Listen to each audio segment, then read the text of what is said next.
Georgia voters are reacting to the shocking allegations made against Republican Senate candidate Herschel Walker. Both he and his opponent, Democratic incumbent Senator Raphael Warnock, held campaign events Thursday in the wake of this scandal. Senator Warnock described the accusations as disturbing. He also said the choice of who should emerge victorious in this Senate race, quote, couldn't be more stark. Meanwhile, the former NFL running back has continued to adamantly deny the allegations. The Daily Beast reported earlier this week Walker paid for a woman's abortion 13 years ago. This woman claims to be the mother of one of his children. Joining us now is CBS News political reporter Aaron Navarro. Aaron, welcome. So we know there are some fast-moving developments, including some just within the last hour or so. What's the very latest we're hearing from the campaign?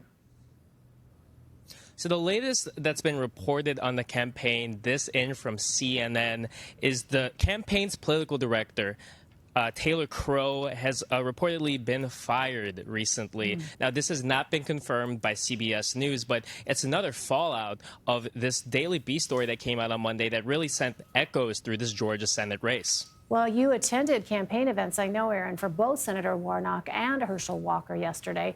What did attendees have to say about this?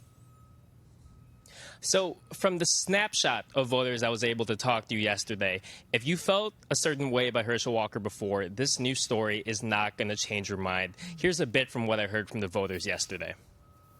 He did deny it. And so I said, well, I don't have any choice other than to believe him. And if he's proven to be wrong and he lied about it, then I'll be greatly disappointed. I don't know that it will be disappointment enough to sway me to vote in the other direction, but I will be greatly disappointed. If that's what he chose to do, and if his wife or girlfriend agreed to it, that's fine. But it appears that he lied about the entire situation, so that's the biggest deal with it, with him lying. Interesting stuff there, Aaron. You know, with one of those supporters saying, all right, it's not enough to sway me to a different direction. You know, we should highlight that there is a Senate seat at stake, and effectively the balance of power in Congress come midterm elections. Talk to us about why Walker's supporters and even GOP leaders, as far as what they're saying publicly, continue to back him despite what are serious allegations.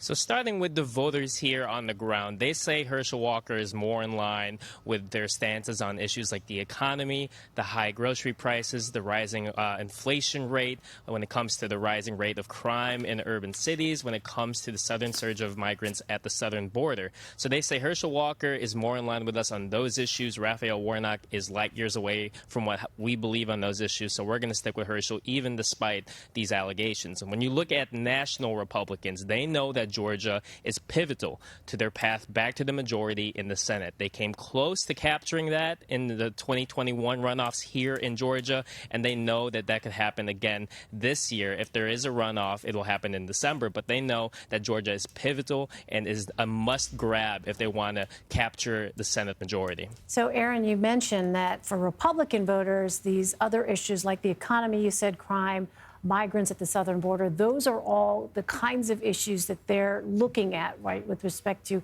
Herschel Walker. What about more broadly, when it comes to Georgia voters overall? What are the issues most important to them? I would say the economy is still a top issue. I talked to voters at the Herschel Walker event and the Raphael Warnock event, and I asked them what are your top issues. They brought up the economy. They brought up the higher standard of living, higher costs for gas, higher costs for groceries, and even Democrats brought that up, but still are going to vote for Raphael Warnock, perhaps because of this next topic, which is abortion, which is what Democrats at that Raphael Warnock event told me was a top issue for them.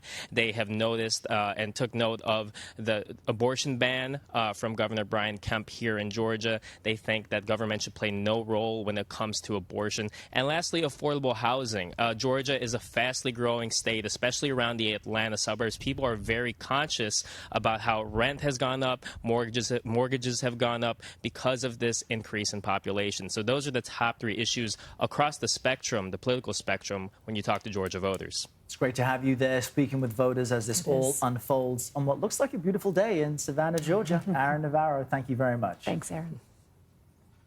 Thanks for having me.